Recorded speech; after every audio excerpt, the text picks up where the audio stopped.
All right, are you ready for some rumors? Today we got some Tesla Model Y rumors. The Model Y is a crossover SUV that Tesla is going to be basing on Model 3. And originally Elon said it was going to start production at some point in 2019. Now, we really don't know anything about it except for this is type of the image that they released a while back. This was even before we knew what the final version of Model 3 was going to be like. It's pretty safe to assume it's going to look like a SUV crossover, you know, based on the design of Model 3 as well. I think that's pretty easy to, you know, to assume. But at the same time, so here's a bit of a rumor. Now, this is based on the automotive blog. It's called Daily Kanban. And so they're reporting that Tesla has been, according to their inside source, everything's anonymous, so this is why this is a rumor. But apparently Tesla has been reaching out to some suppliers, you know, just kind of to feel things out as they need to start building the whole Model Y environment. And they, you know, they're sending out some, I guess, sketches and images. I mean, this is not something that was leaked. I'm assuming this is probably not even going to be images of the car, but probably of certain parts and so forth. Boring stuff. But what did leak is that Tesla is targeting March 1st of 2020 for their start of production date. Now, just like I mentioned, originally Elon said it's going to be 2019. Obviously, we just went through this whole story with Steve Wozniak yesterday as he was giving interview, and it was kind of being really harsh on Tesla, saying, you know, these guys are all about hype, they're disappointed and stuff like that. And partially he was talking about the autopilot thing, of course, but he was also mentioning that, you know, whenever Tesla says they're going to do something, they never do it on time, which, you know, appears to be more or less true. So, but at the same time, when we're talking about planning, and if they're already talking to the other suppliers, that means that at least the ball is rolling. Now, I've been saying all along that I think they're gonna start really getting into it because of this car, right? The Kia Niro EV is going on sale this year. This is something that they've unveiled at CES earlier this month. Is it still January? Yeah, it is still January. And I think because of that, Tesla doesn't want to miss out. And, you know, there are other SUVs coming in the market. I mean, Audi is going to have an SUV on the market by the end of the year as well. So they probably want to at least get the ball rolling, just let all of us know that they are working on the car. I'm going to guess it would be, I would be shocked if they didn't unveil the car this year, at least a concept, so we know what it's going to be looking like. Start taking reservations, because, you know, taking reservations is important. That means that people kind of committed to you and, you know, may not go for another SUV until they check out yours or have a chance to buy one. So it's definitely interesting. It's definitely a beginning, I hope, of more and more rumors and information coming out of Tesla. But this is what we got going on. Model Y, production March 1st, 2020. Again, this is just a rough, you know, timeline for now. Obviously, again, this is a rumor. So, yeah, this is something that I'm going to keep my eye on, because I think they need to get rolling very soon. All right, let me remind you that this show and this channel is sponsored by Evanex, the aftermarket accessories for your Tesla. I have a bunch of them on both of mine. So if you want to shop there, by all means. But before you do that, please go ahead and grab the discount code that they've created specifically for this community, so you can save a few bucks. Let's move on to the next story, and this one goes to Jaguar I-Pace. Now, you guys know that I really like the specs of the car, the way it looks. It's supposed to go in production at the end of this year. Now, the price is going to be around $75,000, which is more than we kind of thought, but still in line with the Model X, obviously, but nevertheless. Now, they presented a bunch of prototypes on a Los Angeles auto show, and they've been testing them, and they've been kind of pretty open about really gearing up. I think they have over 200 prototypes around the world now. They're still in camouflage, as you can see, but they've been testing in different types of conditions and weathers and so forth. And this time around, they started testing it at like -45 Fahrenheit, I believe, degrees.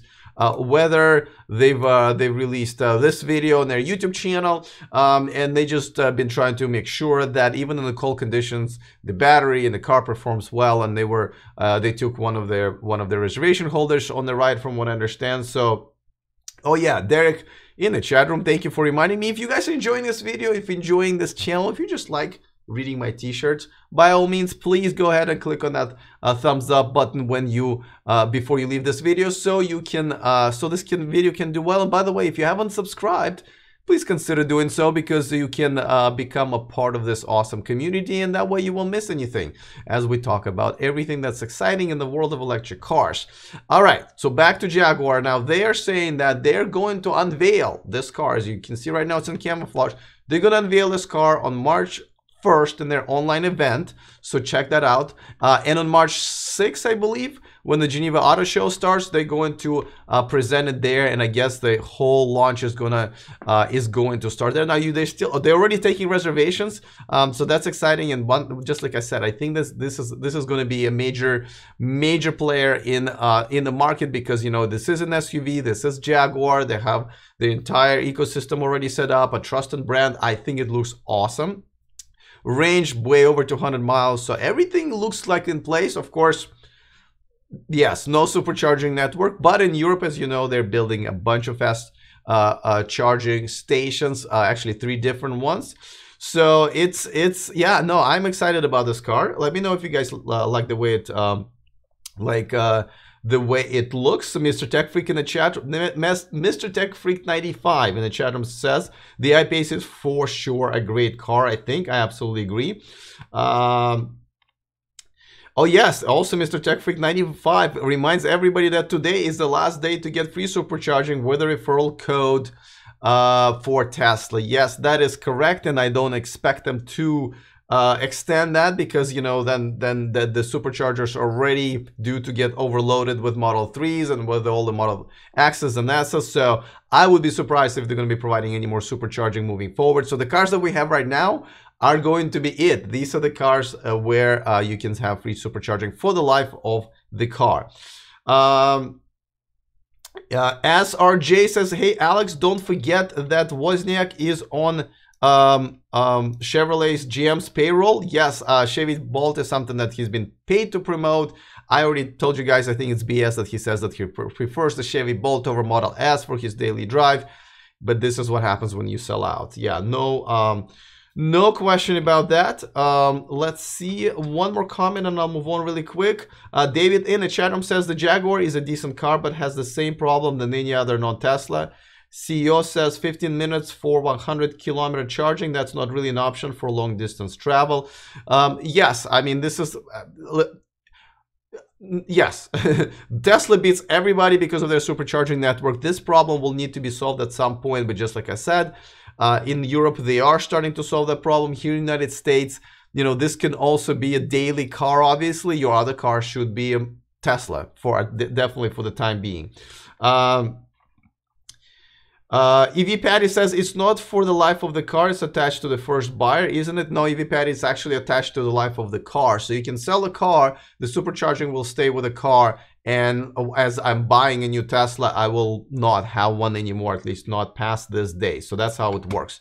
All right, let me move on. Well, first of all, by the way, let me remind you, if you're interested in supporting the show, so I can continue going to events like CES and cover them for you. I released one video yesterday about Hyundai Nexo, the new car that Hyundai released. Tomorrow is going to be an interesting report about Xpeng Motors, a Chinese company that's already making a Tesla clone, as they call it. And of course, interview with Nikki from Transport Evolve is going to be published on Saturday. So if you want to support all of this, please check out the description of this video where you can browse and also get some pretty exclusive and behind the scenes content of this channel. All right, let's move on to the comment of the day, my most favorite part of the show.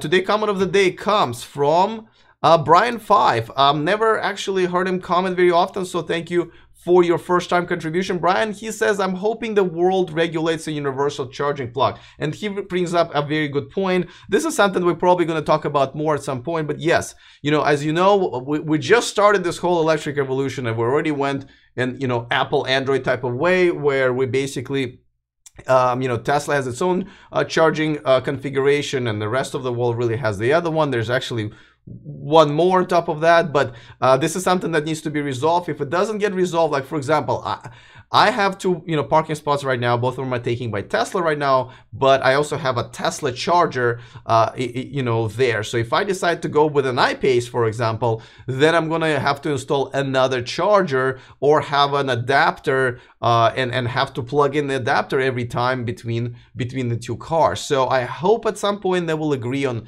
a particular plug configuration. I don't even care which one, as long as it can take fast charging.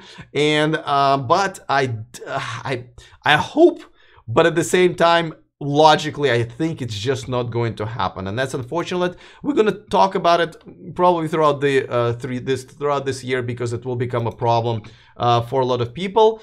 Dan K says, do you think Tesla will eventually release a car that is around 15,000 eventually, say 20 years down the line? If Tesla wants to stay as a luxury brand, they probably won't. Just like BMW, Mercedes, and so forth, they don't have cars that are like $15,000. I don't even know who does have cars for $15,000 anymore. But I mean, you're gonna have to buy a used Model 3 or whatever. They might come up with like a very, very entry type of a car, like maybe compared to like BMW, what is it, 1 Series or whatever. So, but I don't see if they want to start as a luxury brand doing that. They might spin off a different brand to appeal to maybe like kind of a cheap car market, if you will. But I don't see this happening. And 20 years down the road, not sure if I can predict what happens 2 years down the road with Tesla, because we're talking about Tesla, we're talking about electric cars. So this is definitely usually unpredictable. All right, guys, that's it for the news today. This is exciting stuff. We have more news coming tomorrow, of course. So I will see you tomorrow at 11 a.m. Pacific time. Other than that, I'll see you guys then. And remember to stay charged.